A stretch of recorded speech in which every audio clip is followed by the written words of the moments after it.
So, what's been going on in Craggy Hole, I hear you ask? Well, a bit of this and that. Reclaiming the garden. A bit of quick sculpture practice there as well. And good use of the fire pit too.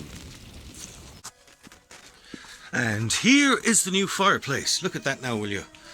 Second test, had to raise the fire up a bit. Flue has replaced the ridge pole and is now working rather well once we raised it up a small bit.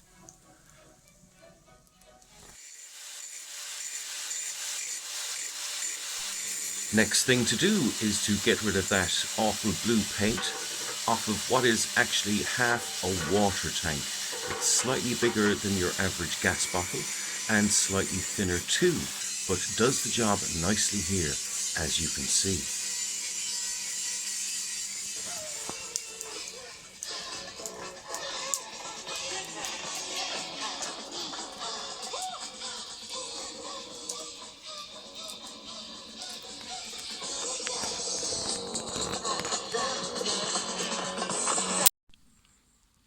What I have found interesting, observing over a period of time, is the wattle and daub, which I did over a year ago now. It's still really quite intact, as you can see.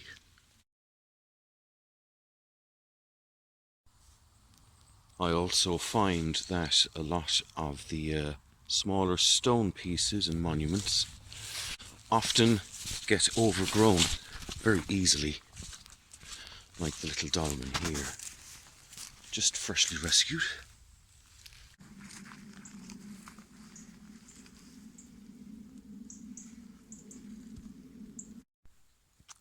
And this newly reclaimed area here, where I was digging for archaeology in the past, may become something like perhaps a sweat lodge, a sunken sweat lodge.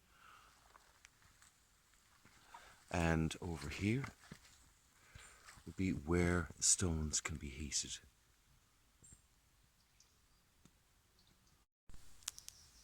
The bender has a new piece of polythene and now houses a lot of scrap wood which can be used for the heating of stones for the Fulach Fia or indeed the newly proposed sweat lodge. Reflecting on what I've done with Craggy Hole over the last couple of years is a concern of mine which has been ongoing for a very long time.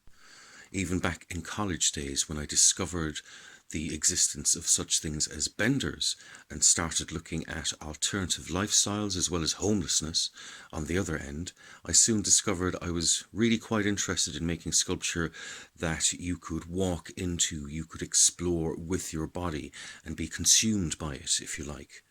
But also in more recent times, I've been looking more and more at experimental archaeology and elements of that creep in.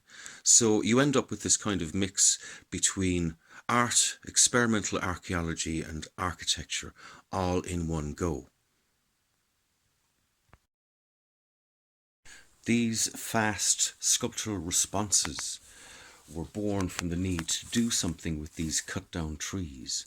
And as they were arranged, as if perhaps to let them dry, where they're mostly off the ground, I discovered there were these different kind of forms going on. Like this one here could be like a small family group of some sort. So already we start to get a kind of a human or figurative element into this, as well as the notion of maybe something quite animal or nature sprightly about some of these images, once you allow your imagination to go wild. And this last one here is more kind of architectural than anything. It's like it's the odd one out, perhaps.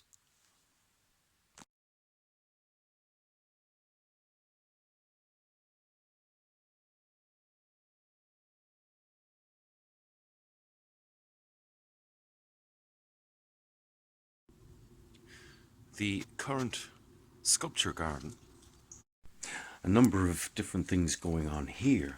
We have the three kind of decorative sculptures which are there in various places exploring basic geometric form.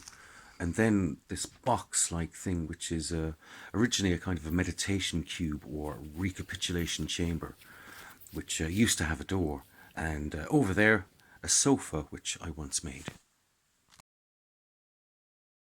So behind me here, taking one of last year's installations and preparing it for a gallery space of some sort.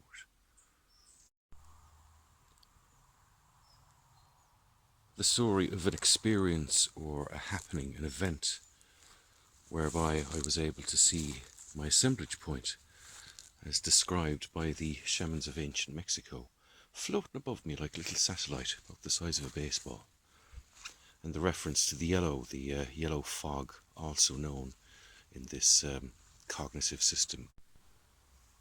It explores hypersensitive states of being, particularly as a small child and a young teenager, whereby I was trying to get to sleep and the sound of silence was as if a hoover was on somewhere in the background, and certain smoother surfaces like the wardrobe would appear as if they have texture to them. Here's something you can do at home with the right tools. The creation of Japanese meditation balls. So there is some kind of concern, let's say, for the human race in general, not just the Japanese, in order to make these small, shiny silver balls, which rather resemble the assemblage point. There is a very specific colour theme going on here today, as you can see, with the purple and yellows.